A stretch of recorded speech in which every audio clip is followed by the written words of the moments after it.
So today we're going to go on to Rousseau's second discourse, the discourse on the origins of inequality.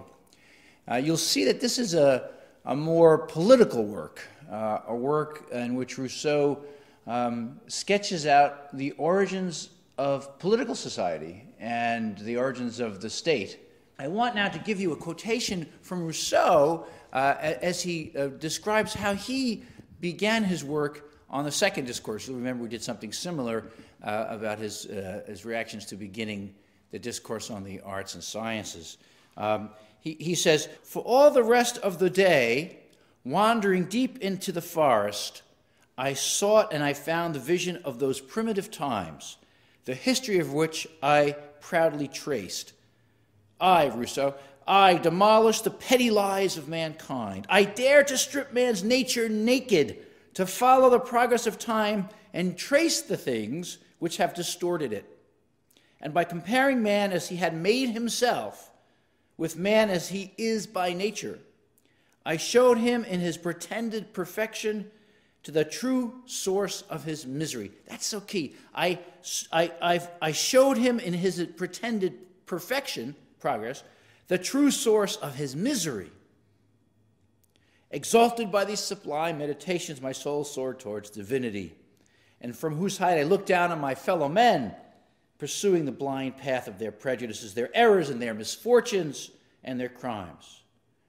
I cried to them, he says, in a voice they could not hear. Madmen who ceaselessly complain of nature, learn that all your misfortunes arise from yourselves. Madmen, don't blame nature. It is yourselves, your distance from nature, your corruption of nature, which is your problem. This is the beginning of the second discourse. That was how Rousseau described writing the second discourse in his Confessions. You can't have coherent thinking without an idea of nature, because you need nature to do something. You need, the idea of nature does work. And everyone who says, the Rousseauians claim, everyone who says they no longer have a concept of nature, they're beyond that, they've troubled it, they've critiqued it, they've dialectically negated it, all of them are hypocritical or just not very smart from the Rousseauian perspective. They have an idea of nature, they just don't want to show what it is. Because without an idea of nature, you can't have a place from which to critique the things that are your enemies, the things you don't like. This is the Rousseauian view. Without some place from which you criticize, you have no leverage for critique. So you can't, for example, and this is very much in Rousseau's mind, you can't have an idea of corruption unless you have an idea of nature. So if you say, this politician in Chicago is corrupt, and someone says to you, oh my God, you've never been to Chicago. That's like saying the sun is hot. What you're saying is it is natural in Chicago for politicians to be corrupt, right? That it's just what people do in Chicago. That's the nature of the Chicago politics. In Rousseau's preface to his second discourse on the origins of inequality, he says, "There is, I sense, an age at which the individual human being would want to stop. You will seek the age at which you wish your species had stopped." And what he means by that is that the good parts of our nature have begun to flower, but the evil parts have not yet found development, or the corruption has not yet set in. And he says, when we look at that period, when we are on the cusp of corruption, but not yet there, in other words, we have begun to show our potential, but for good, but not for evil, he says, the sentiment that arises must serve as praise of your first ancestors, the criticism of your contemporaries, and the dread of those who will have the misfortune to come after you. I'm paraphrasing, I think, at the end there.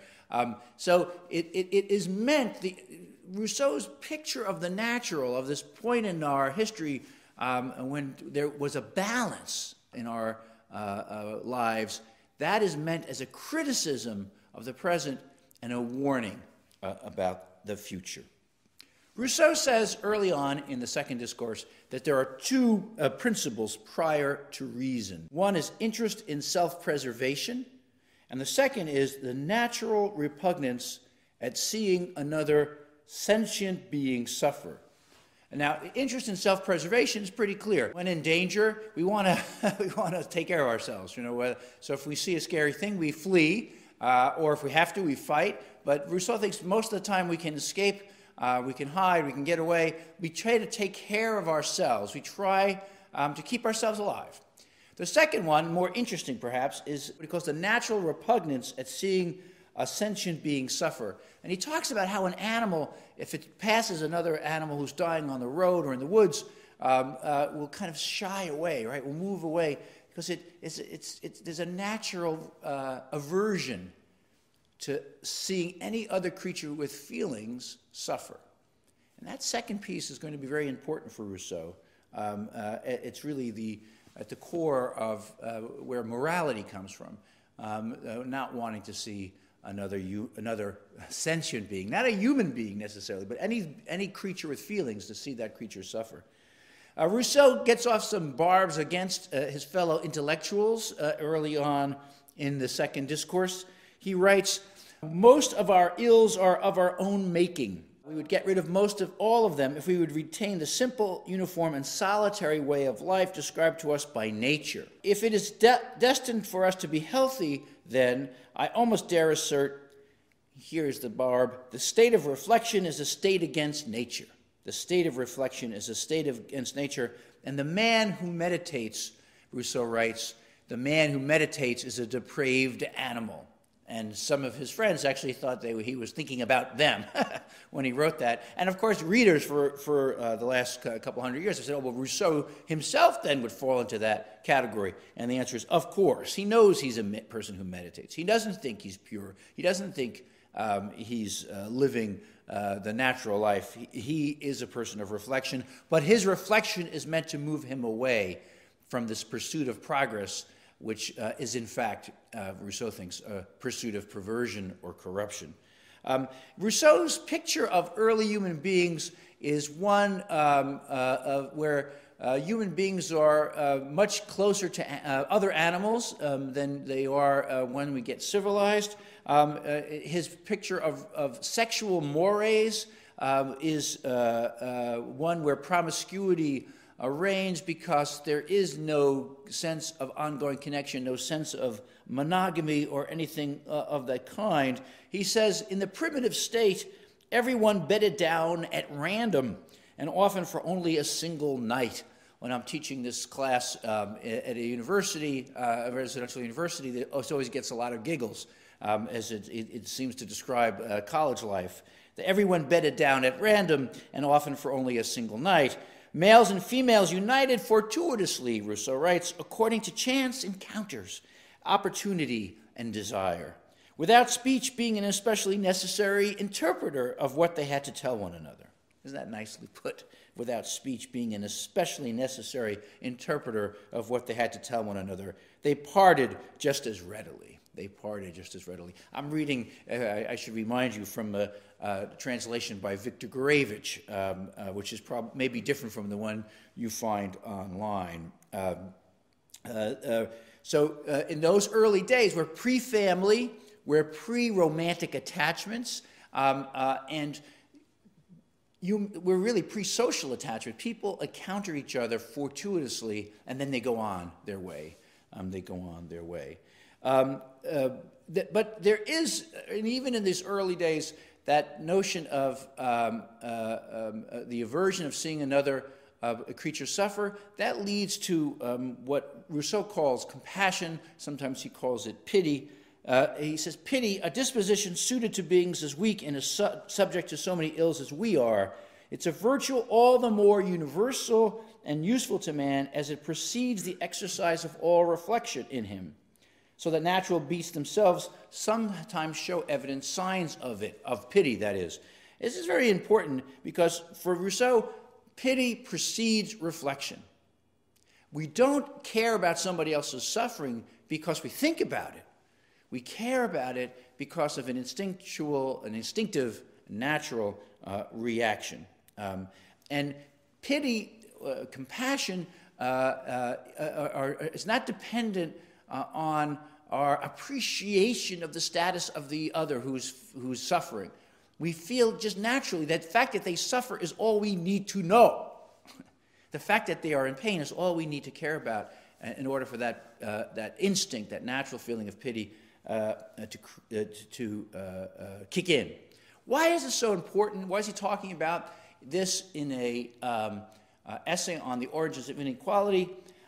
Because it's inequality that makes us more and more strangers to one another. It's inequality that creates a dynamic that's not based in self-preservation and compassion.